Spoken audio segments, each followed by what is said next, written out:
ይህ የማህበረ ትጋት ድምጽ ነው።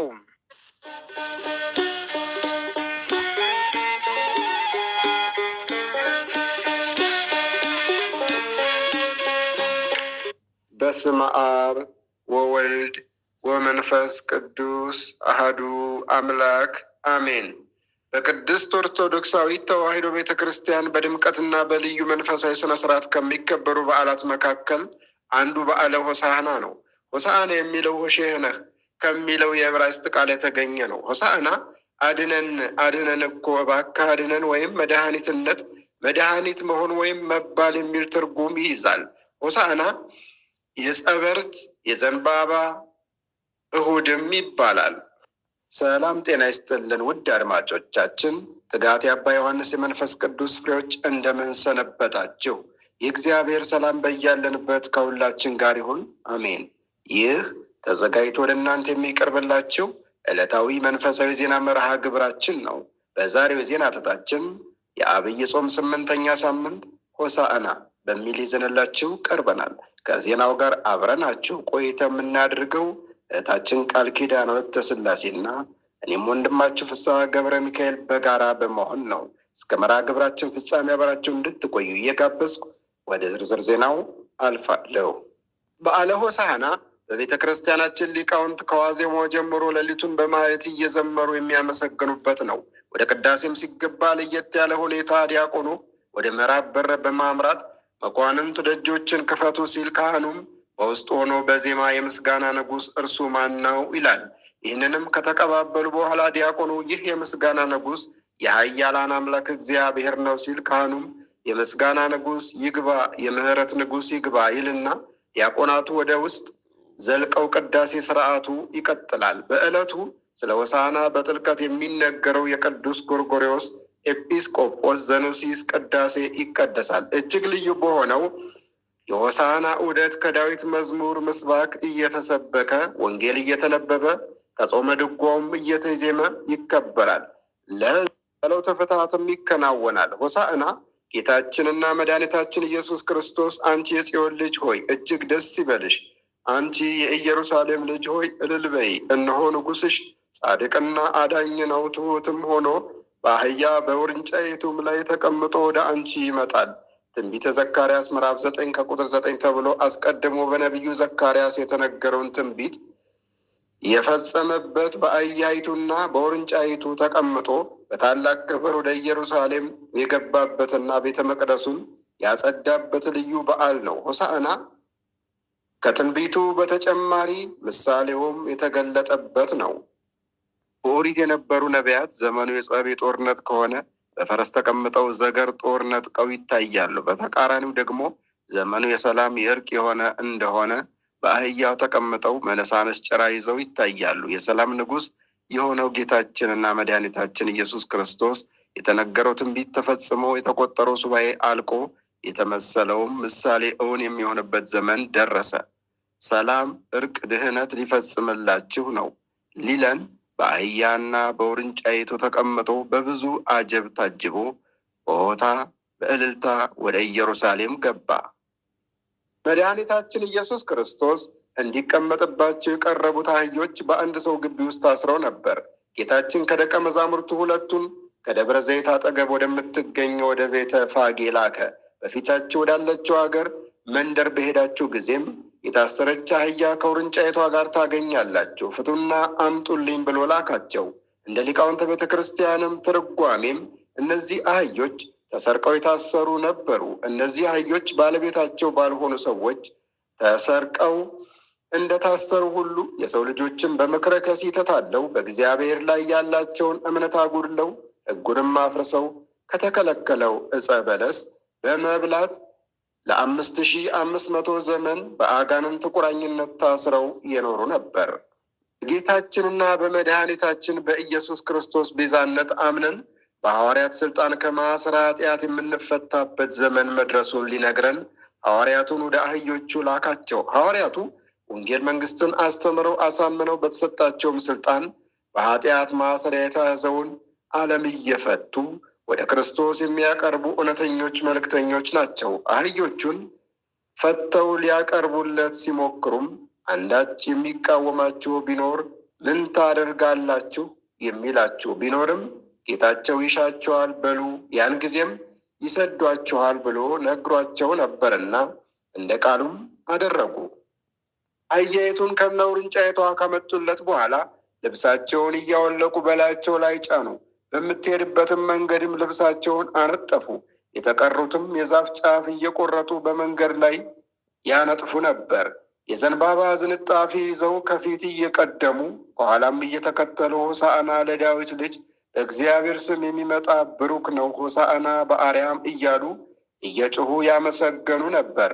በእንዲህ አይነት ክብር በብዙ ሕዝብ ታጅቦ ከኢየሩሳሌም እስከ ቤተ መቅደሱ ካለው 16 ምዕራፍ 14ቱን ምዕራፍ 2ቱን ደግሞ በአህያይቱ ተቀምጦ ሄዷል።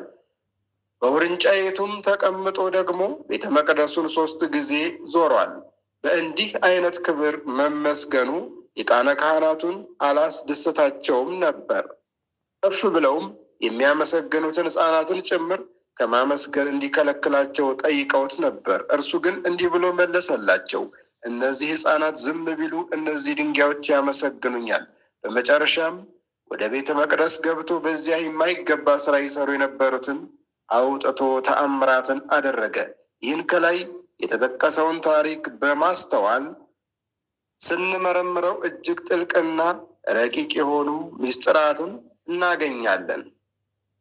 አህያዋና ውርንጫዋ በዚህ ዓለም አህያ ለሸክም የሚያገለግል የተናቀ ነገር ግን ትሑት የሆነ እንስሳ ነው። ከዚህ በተጨማሪም አህያ እንደ በቅሎ ሰጋር እንደ ፈረስ ፈጣን አይደለም። በአህያ የተቀመጠ ሰውም አሳዶ አይዝም፣ ጋልቦም ሮጦም አያመልጥም።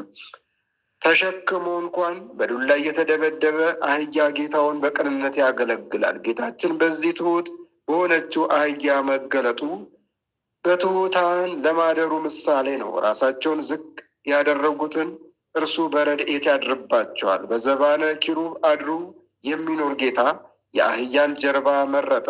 እርሱን በሃይማኖት ለሚሹት በሕግ በአምልኮ ለሚከተሉትም የቅርብ አምላክ ነው። በጽኑ መከራ በሰቆቃና በስቃይ ውስጥ ሳይቀር በሃይማኖት ጸንተው ተስፋ የሚያደርጉትን ተስፋቸውን እውን ያደርግላቸዋል። ጌታችን የተቀመጠባቸው አህዮች አንደኛይቱ ጭነት የለመደች፣ ሁለተኛይቱ ደግሞ ገና ያልለመደች ናት። እርሱ ግን በሁለቱም ተቀመጠባቸው። ጭነት የለመደችው ሕገ ኦሪትን መጠበቅ የለመዱ የእስራኤል ዘሥጋ፣ ውርንጫይቱ ደግሞ የአሕዛብ ምሳሌ ናቸው። እነሱ ገና ሕግ መጠበቅን አልለመዱም ነበርና ጌታችን ወዶ ፈቅዶ ባደረገው ቤዛነት ሕዝብም አሕዛብም በእርሱ አምነው ማደሪያዎቹ ሆነዋል። ደቀ መዛሙርቱ አህያይቱን ከነውርንጫይቷ ከታሰረችበት ቦታ ፈተው እንዳመጡለት በዚያ የነበሩ ሰዎች ልብሳቸውን በአህያይቱና በውርንጫይቱ ጀርባ ጎዘጎዙ። አህያይቱ ተራምዳ በምትሄድበት መንገድ ሁሉ ልብሳቸውንም አነጠፉ። ውድና ክቡራን አድማጮቻችን፣ እነሆ የዜና ሀተታችን እንደቀጠለ ነው። ቀጣዩን ዘገባ እህታችን ቃል ኪዳን ወለተ ሥላሴ ታቀርብልናለች። በድጋሚ አብራችሁን ቆዩ።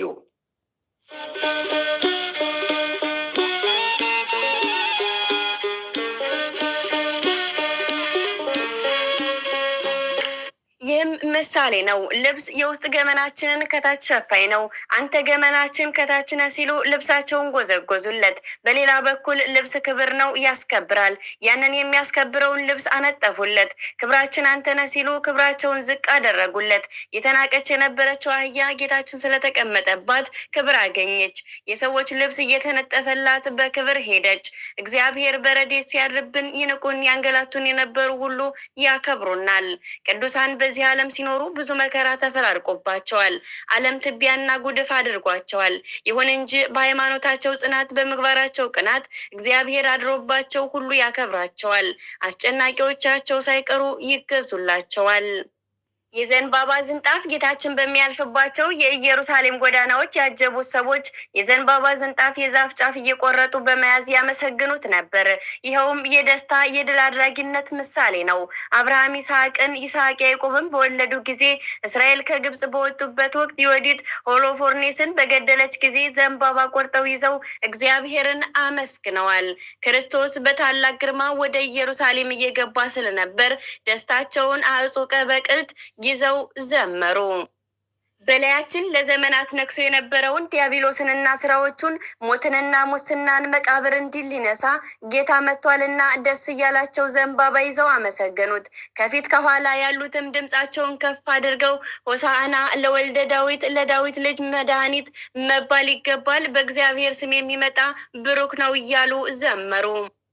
ጌታችን በቤተ መቅደስ በብዙ ምስጋናና እልልታ ይልቁንም ሽንገላ ከሌለበት ከሕፃናት አፍ የሚፈልቀው ምስጋና እየቀረበለት በልዩ ግርማ ጌታችን በኢየሩሳሌም አደባባይ አቋርጦ ወደ ቤተ መቅደስ ገባ። በቤተ መቅደሱ የጠበቀው ነገር ግን እርሱ ለቤቱ የፈቀደው ቅድስናና ክብር አልነበረም። አህዮቹን ከታሰሩበት አስፈትቶ ይዞ ወደ ቤተ መቅደሱ በመጣበት ሰዓት ለክብሩ የማይገባ የተፈቱትን አህዮች ወደ ኋላቸው የሚመልሳቸው ስጋዊ ስራ እየተፈጸመበት የስጋ ገበያ ቦታ ሆኖ ነው ቤተ መቅደሱን ያገኘው። ጌታችን ኢየሱስ ክርስቶስ በዚህ ምድር በስጋ ተገልጦ እየተመላለሰ ባገለገለባቸው ዓመታት ውስጥ ከተቆጣባቸው ጥቂት ጊዜያት አንዱ በሆሳዕና ዕለት ወደ ቤተ መቅደሱ ሲገባ ነው። የጸሎት ቤት የሆነችውን የእግዚአብሔርን ቤት አይሁድ የገበያ ቦታ፣ የቅሚያና የዝርፊያ አደባባይ አደረጓት። በዚህም ትሑቱ ጌታ ተቆጣ። በዚያ ይሸጡ ይለውጡ የነበሩትን አስወጣቸው። ወንበራቸውን ገለበጠው። ቤቱን ቀደሰው፣ አነጸው፣ ለየው፣ አከበረው፣ ወደ ቀድሞ ክብሩ መለሰው። ይህን ቤት ነገረ ምጽአቱን ለደቀ መዛሙርቱ ባስተማረበት ወቅት ትቶት ሂዶ ነበር። ጌታችን ኢየሱስ ክርስቶስ ከቤተ መቅደስ ወጥቶ ሄደ እንዲል ቅዱስ ማቴዎስ። የሆሳዕና ዕለት ግን ለሐዲስ ኪዳን አገልግሎት እንዲሆን ነጋዴዎቹን፣ አጭበርባሪዎቹን አውጥቶ አጽድቶ ሰጠን። በዚያም በተቀደሰው ቤተ መቅደስ እውሮችና አንካሶች ወደ እርሱ መጡ፣ አዳናቸውም ተብሎ እንደተጻፈው በማቴዎስ ወንጌል ምዕራፍ 21 ቁጥር 14። ዛሬስ ጌታችን በየአጥቢያችን ወዳለው ቤተ መቅደስ ቢመጣ ወይም ቤተ መቅደስ ወደ ተባለው ሰውነታችን ቢመጣ ይህን ቤተ መቅደሱን በተገቢው ክብር ያገኘው ይሆን? የገበያ ስፍራ ያልሆነ ከንብረት እስከ ሰው ያልተሸጠበት ቤተ መቅደስ ይኖረን ይሆን? የጸሎት ቤት የነበረውን ቤቱን እንደዚያ ዘመን ዛሬም ከጸሎት ቤትነት ይልቅ የነገር፣ የክርክር፣ የፖለቲካ፣ የክስ፣ የወንጀል ሁሉ መፈጸሚያ አልሆነምን? ሙስና የነገሰባቸው አገልጋዮች በሚፈጽሙት ክርስቲያናዊ በደል ምዕመናን ከቤተ መቅደሱ ተገኝተው ጸሎት ማድረግ ተስኗቸው እየተሰቃዩ እያዘኑና እያለቀሱ የሚገኙባቸው ቤተ መቅደሶች የሉምን? ያኛውን ቤተ መቅደስ ያጸዳው የገሊላ አውራጃ ከምትሆን ከናዝሬት የወጣው ጌታ ነበር። አሁን ግን ያ ጌታ ከሰማይ በግርማ መለኮት በክበበ ትስብእት በቅዱሳን መላእክት ታጅቦ ይመጣል። የሊቃነ ካህናትና የጸሐፍት መቆጣት የመድኃኒታችን የኢየሱስ ክርስቶስ በዚያ ክቡር በሆነ ምስጋና መመስገንን የቤተ መቅደሱን በክርስቶስ መጽዳትና ወደ ቀደመ ክብሩ መመለስ ሊቃነ ካህናትንና ጸሐፍቱን አላስደሰታቸውም። በክፋት በተንኮል ካባ እንደተጀበኑ ጻድቃን መስለው ለዘመናት ትሑቱንና የዋሁን የሆነውን ሕዝበ እግዚአብሔርን ሲያታልሉ የነበሩት እነዚህ አካላት በጽድቁ ክፋታቸውን የሚገልጥባቸው የክርስቶስ በክብር መገለጥ እንዲሁም መመስገን አስቆጣቸው።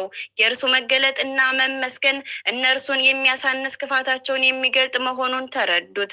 ጌታችን በወንጌል ስራው ክፉ የሆነ ሁሉ ብርሃንን ይጠላልና ክፉም ስለሆነ ስራው እንዳይገለጥበት ወደ ብርሃን አይመጣም ብሎ በዮሐንስ ወንጌል ምዕራፍ 3 ቁጥር 20 እንደተናገረው እንዳለውም ሆነባቸው።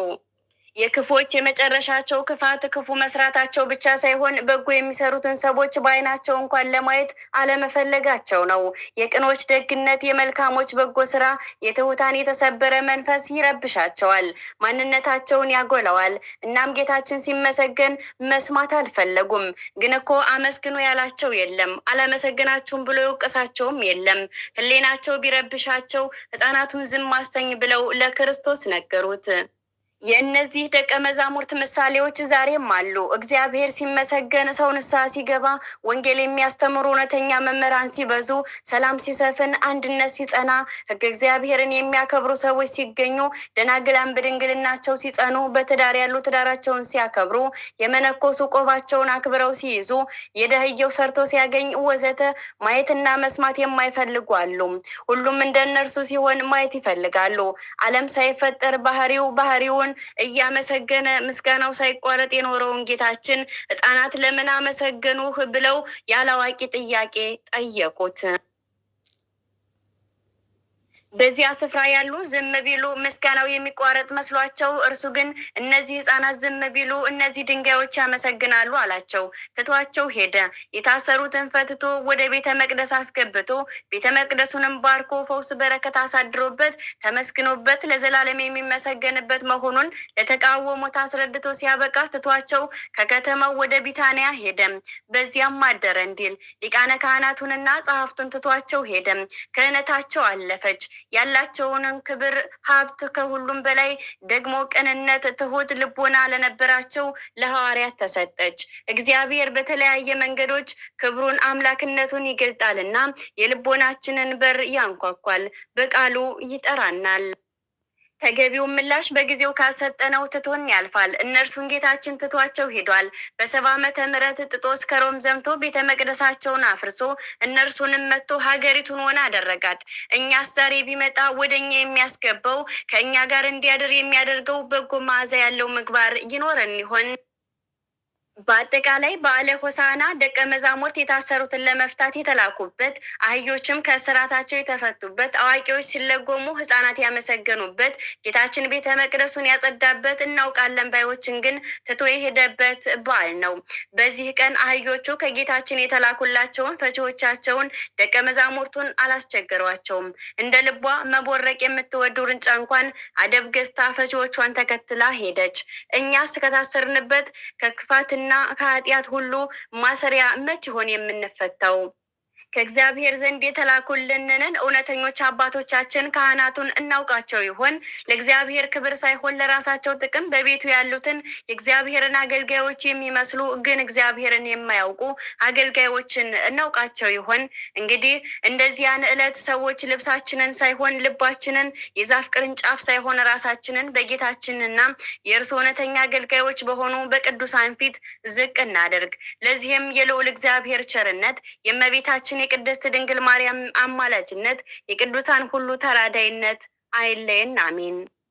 ውድ አድማጮቻችን፣ ትጋት የአባታችን የአባ ዮሐንስ የመንፈስ ቅዱስ ፍሬዎች የተዋሕዶ ልጆች ሆይ፣ እነሆ የዜና ሀተታችን የአብይ ጾም 8ኛ ሳምንት ሆሳዕና ከሚል የዜና ሀተታችን ብዙ ትምህርት እንዳገኛችሁበት ተስፋ እናደርጋለን።